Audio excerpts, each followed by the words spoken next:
Hola, soy Alicia Palacios Ferri, soy doctora en Bellas Artes y actualmente trabajo como técnico superior de investigación y como coordinadora del máster de fotografía, arte y técnica en la Universidad Politécnica de Valencia. Voy a presentar esta ponencia titulada Memoria y mirada, el archivo fotográfico familiar como detonante en la creación autoetnográfica. En primer lugar, vamos a hablar sobre el contenido que tiene esta presentación. Por un lado sería la introducción y los objetivos de la propuesta, para posteriormente hablar sobre las diferentes fases de producción y nos centraremos en una de esas fases que es la gestión del archivo fotográfico. Y finalmente hablaremos de los resultados y conclusiones. En primer lugar, vamos a hablar sobre la introducción y los objetivos. Vamos a contextualizar esta propuesta. Sería para realizarse en el ámbito de la educación superior, es decir, escuelas de arte, facultades de bellas artes y concretamente en asignaturas relacionadas con la fotografía. Sirve para revalorizar el archivo fotográfico familiar y es que nos encontramos ante un alumnado cuya generación no está precisamente familiarizada con este tipo de fotografía, sino que tiene una relación y un vínculo bastante virtual y por tanto ese tipo de proyecto le va a ayudar a saber cómo gestionar un archivo fotográfico, pero sobre todo a poder sentir, digamos, de forma tangible y poder acceder a esas fotografías físicas que para ellos es algo totalmente extraño a su propia realidad. Y finalmente van a realizar un proyecto autoetnográfico, es decir, van a realizar el estudio de esa comunidad de la cual ellos forman parte. Lo ideal es que sea de su propia familia y que el archivo que vayan a consultar sea un archivo familiar, pero obviamente dependiendo de la situación del alumnado, va a realizar el estudio sobre una comunidad u otra, quizás sobre el estudio de su pueblo, de su ciudad o de cualquier otra comunidad de la cual se sienta parte.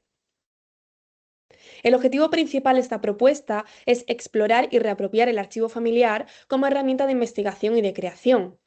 además de fomentar la investigación visual a partir del archivo fotográfico familiar, reconociendo su valor documental y simbólico, así como desarrollar la lectura crítica de las imágenes, identificando contextos históricos, afectivos o sociales, promover los procesos de creación artística, donde la biografía y la experiencia se conviertan en los materiales creativos de la obra, potenciar el pensamiento visual y la práctica reflexiva, y también crear un espacio de producción visual comprometido y significativo. Ahora vamos a hablar sobre las fases de producción. En primer lugar, tenemos la fase de sensibilización y encuadre teórico, en el cual vamos a introducir al alumnado sobre qué es la autoetnografía, para posteriormente hablar sobre la fotografía de archivo como una herramienta de creación. Vamos a realizar el análisis de referencias artísticas autoetnográficas, también análisis de referencias teóricas. Vamos a proponer lecturas que puedan servirle, como podría ser La cámara lúcida de Roland Barthes, así como una reflexión inicial del alumno sobre cómo quiere encaminar su obra. En la fase de investigación y exploración del archivo, vamos a proponer la búsqueda y la selección de las fotografías de archivo,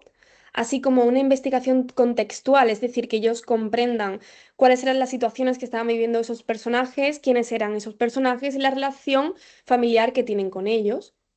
así como un registro de los hallazgos que hayan hecho, como por ejemplo en un diario de campo. En la fase de análisis y resignificación, vamos a realizar una lectura crítica de esas imágenes, así como la identificación de los ejes temáticos en relación al archivo que tiene cada uno de ellos, para posteriormente realizar una propuesta creativa definitiva. Es decir, ellos tenían una idea inicial, pero tras haber realizado toda esta investigación, la propuesta puede cambiar completamente y el docente debe guiarles y dar el visto bueno sobre esta primera propuesta antes de que empiecen con la producción de la misma. Posteriormente, realizará la digitalización de estas fotografías, así como la gestión del archivo fotográfico, para finalmente poder utilizarlo para la producción de su obra. En relación a la gestión del archivo fotográfico, nos vamos a encontrar por un lado con la preparación, es decir, la curaduría, la elección de todas esas imágenes que tienen, las que realmente les interesan según lo que ellos quieren realizar, el proyecto que quieren llevar a cabo, así como la limpieza tanto de las propias fotografías como de los negativos en el caso de disponer de ellos, o de la cámara o escáner que vayan a utilizar para la digitalización. Y es que la digitalización puede llevarse a cabo mediante un escáner, que puede ser un escáner plano o especializado para negativos y diapositivas, así como de una cámara, recomendablemente una DSLR con buena iluminación, en el caso de que no dispongan de escáner. Posteriormente, una vez hayan digitalizado estas imágenes de una forma u otra, comenzará la edición. Es recomendable realizar una edición por lotes para posteriormente realizar una postproducción en el caso de que sea necesario. Una vez ya han digitalizado, corregido y postproducido estas imágenes, es importante que realicen una base de datos, es decir, que no se conformen con el tener organizado en las carpetas de su ordenador las imágenes, sino que según el enfoque que quieran dar a su proyecto, realicen una organización que puede ser cronológica, narrativa, poética, técnica o relacional. Y también una organización visual, es decir, también pueden organizar a través de mood boards, de timelines, de diarios visuales interactivos, a través de diferentes aplicaciones y programas para poder entender y poder trabajar mejor todo este concepto de su proyecto autonográfico.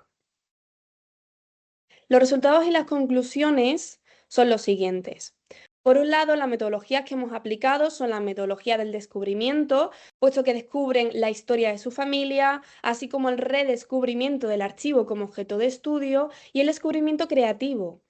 Descubren que pueden crear desde el archivo. El aprendizaje experiencial, basado en la experiencia directa como fuente principal de aprendizaje, la práctica artística como investigación, que es el proceso creativo entendido como una forma de investigar, y finalmente el pensamiento visual, ya que aprenden a analizar, a reflexionar y a producir a partir de estas imágenes. En relación a las conclusiones, podemos afirmar que enseña al alumnado a mirar, a leer y trabajar con la fotografía de archivo, enriquece los procesos creativos, además de promover una mirada crítica, sensible y situada, y potencia a pensar desde uno mismo hacia lo colectivo, desde la imagen hacia la historia, desde el recuerdo hacia la creación. Y es que, a pesar de que estén hablando de la historia de su propia familia, pueden estar hablando de la historia de muchas familias, por lo que podemos afirmar que hablan desde lo íntimo hasta lo colectivo. Muchísimas gracias por vuestra atención, espero que os haya gustado y si tienen cualquier duda o sugerencia, quieren comentar cualquier cosa conmigo, os dejo aquí mi dirección de correo. Muchísimas gracias.